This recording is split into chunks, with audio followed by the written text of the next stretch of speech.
This is the story of Dhruva, the little child who became a star that will guide people in the dark for eternity. A long time ago, there lived a king named Uttanapada. He had two wives, Suruchi and Suniti. Suruchi was beautiful and proud, while Suniti was gentle and kind. Because he was deeply attached to Suruchi, the king neglected Suniti and their son Dhruva.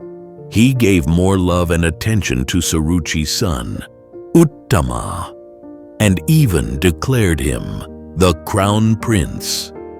Dhruva, though just a 5-year-old boy, longed for his father's affection. One day, he saw his father sitting on the royal throne with Uttama on his lap. Eager for some warmth, Dhruva walked up to the throne, hoping to sit in his father's lap. But Suruchi stopped him harshly.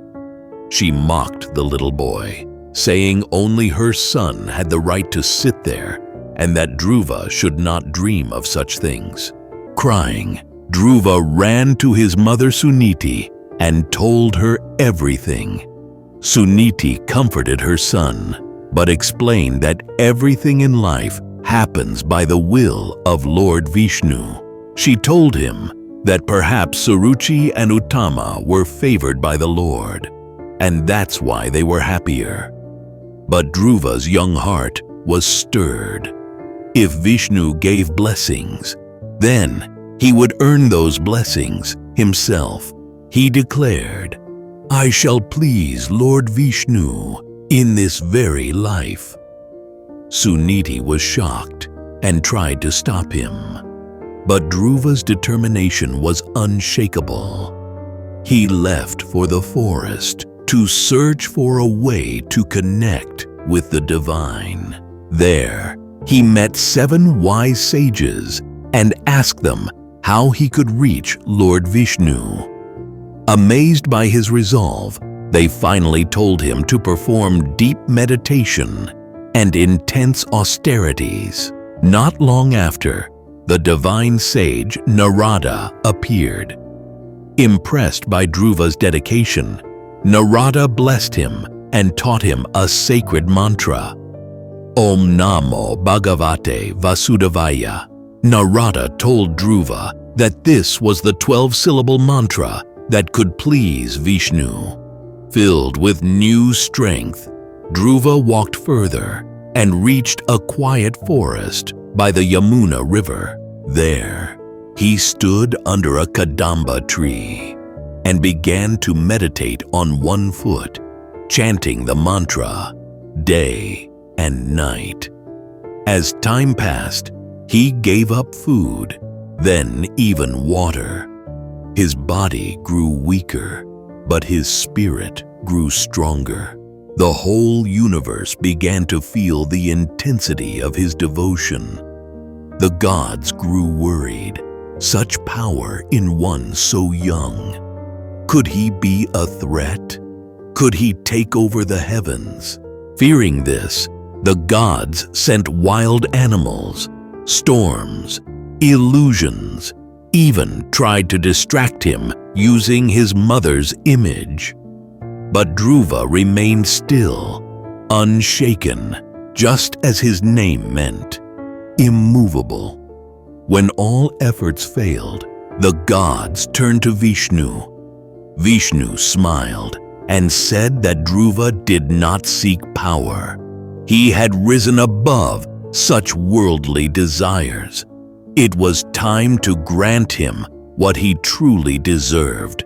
Then, in that quiet forest, everything fell silent. No birds chirped, no wind blew, and a divine voice called out, "Dhruva." Dhruva opened his eyes and saw Lord Vishnu in all his glory, blue skin, yellow robes, a conch and lotus in his hands.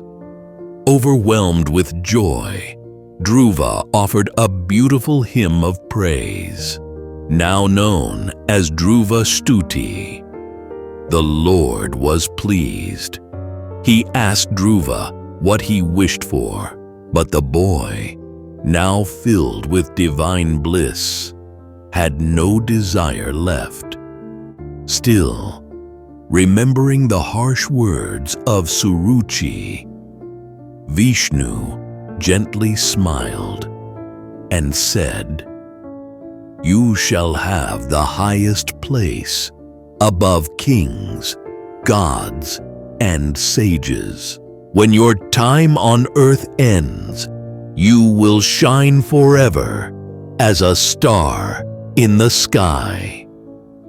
Thus, Dhruva was blessed to become Dhruva Tara, the North Star, steadfast, bright, and unshakable, a guiding light for all who are lost in the darkness.